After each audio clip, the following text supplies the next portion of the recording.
सभी भैया बहनों को गुड मॉर्निंग, सुप्रभातम। आज शारीरिक शिक्षा में आपका चैप्टर नंबर 2 जिसका नाम है शारीरिक वृद्धि एवं विकास, ये मैं पढ़ाने जा रहा हूँ।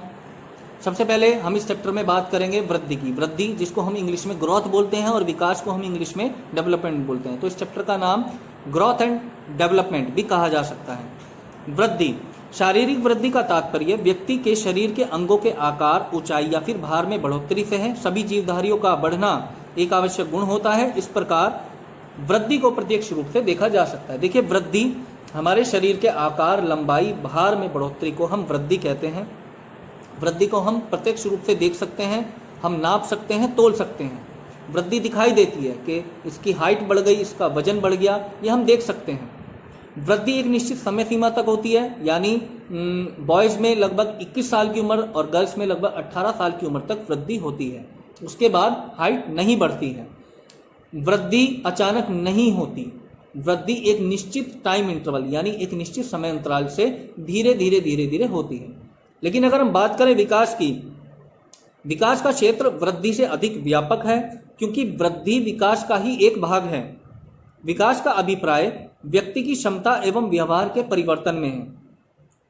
विकास निरंतर चलने वाली प्रक्रिया है जो जन्म से लेकर मृत्यु तक चलती है। देखिए, विकास एक बहुत बड़ा सागर है।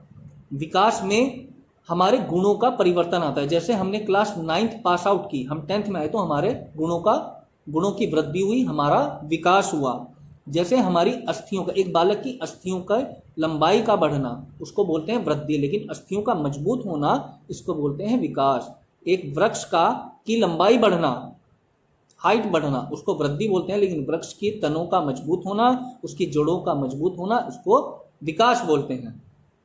तो विकास का क्षेत्र अधिक व्यापक है। विकास हमारे जन्म से लेकर मृत्यु तक होता है।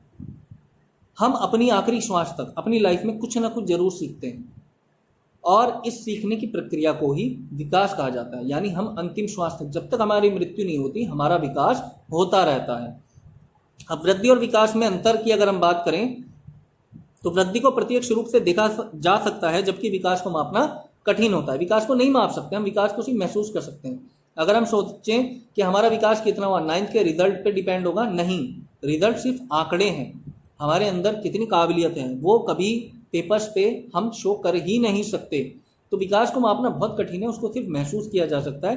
लेकिन वृद्धि को प्रत्यक्ष रूप से हम माप सकते हैं, देख सकते हैं। वृद्धि परिपक्वता आने के बाद रुक जाती है, जबकि विकास का क्रम जीवन भर चलता है। वृद्धि एक निश्चित, बताया था मैंने, एक निश्चित आयु पे आके रुक जाती है, लेकिन विकास पूरे जीवन चलता है।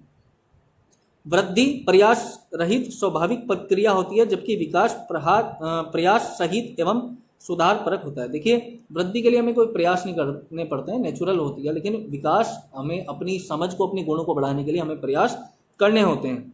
वृद्धि में आकस्मिक परिवर्तन नहीं होते, जबकि विकास में एकाएक परिवर्तन हो सकते हैं। वृद्धि अचानक नहीं हो सकती कि अभी मैंने नाखून काटे, थोड़ी देर में नाखून के इतने लंबे हो गए, या बाल काटे बहुत लंबे लंबे हो गए, कभी नहीं होगा। एक निश्चित समय अंतराल से होगी। लेकिन विकास अचानक हो सकता है। हमारे जीवन में कोई ऐसी घटना हो जाए, हम कोई ऐसा किताब पढ़ें, हम कोई ऐसी स्टोरी सुन लें जिससे हमारे एकदम माइंड डाइवर्ट हो जाता है, हमारा विकास होता है, हमें हमारे अंदर अच्छी समझ आने लगती है। वृद्धि किसी व्यक्ति के आकार, भार एवं ऊंचाई में होने वाले परिवर्तनों से संबंधित होती है, जबकि विकास सभी प्रकार के परिवर्तनों से संबंधित होता है। तो ये वृद्धि विकास में मैंने आपको अंतर समझाने की कोशिश की। अब आपके चैप्टर में सिर्फ एक वृद्धि विकास को काफ़ी सारे फैक्टर्स इफेक्ट करते हैं, जैसे हेरिडिटी यानी वंश और वातावरण, और एक्सरसाइज, व्यायाम, बैलेंस डाइट, काफ़ी चीज़ें फैक्टर प्रभावित करते हैं। लेकिन हमारे इस सिलेबस में सिर्फ एक के बारे में बताया गया है, शारीरिक वृद्धि एवं विकास पर वंश तथा वातावरण का प्रभाव, यानी हेरिडिटी। वंश माने हेरिडिटी, और वातावरण यानी एटमॉस्फेयर किस प्रकार से प्रभाव डालते हैं।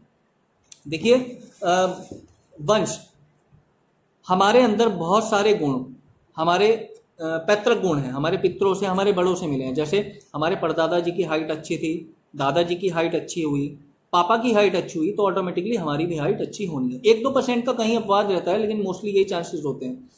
या हमारे दादाजी की आंखें बड़ी बड़ी थी, हमारे पापा की आंखें बड़ी बड़ी हुई, हमारी भी आंखें बड़ी बड़ी, यानी हमारे शरीर की बनावट कहीं ना कहीं हमारे बड़ों से बहुत हद तक प्रभावित होती है।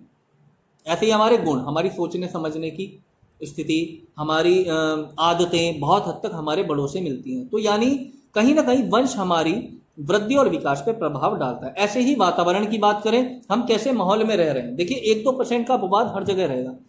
हम बहुत साफ सुथरे माहौल में रह रहे हैं, उस घर में अच्छी डाइट ली जाती है, उस घर में अच्छे संस्कारी लोग रहते हैं, हमें अच्छे संस्कार मिले, तो उससे क्या होगा, हमारी वृद्धि विकास प्रभावित होगा। हमारे संस्कार अच्छे होंगे, हमारे शरीर की वृद्धि अच्छी होगी, विकास अच्छा होगा। कहीं हम खराब माहौल में रह रहे हैं तो उस हिसाब से वृद्धि विकास पर प्रभाव पड़ता है। ऐसे ही स्कूल्स होते हैं, देखो स्कूल में ही माहौल देखा जाता है। सारे स्कूल को छोड़ के आपको विद्या मंदिर में डाला है, क्यों डाला है? क्योंकि विद्या मंदिर में माहौल अच्छा है। तो माँ बाप भी चाहते हैं कि हमारे बच्चों को वातावरण अच्छा मिले। अच्छा वातावरण मिलेगा, हमारी अच्छी सोच होगी, और अच्छी सोच होगी तो हमारी डाइट भी अच्छी होगी, हमारी जो लाइफस्टाइल है वो भी अच्छा होगा। तो हमारे वृद्धि विकास पर वंश और वातावरण इस प्रकार से प्रभाव डालते हैं।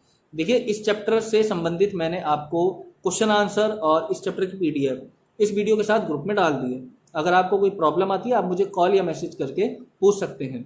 इस वीडियो को पूरी आप जब देख लेंगे, इसके बाद ग्रुप में आप PDF डाउनलोड करेंगे तो उस चैप्टर को भी पढ़ना है, और चैप्टर को पढ़ने के बाद आपको अपनी कॉपी में क्वेश्चन आंसर करने हैं।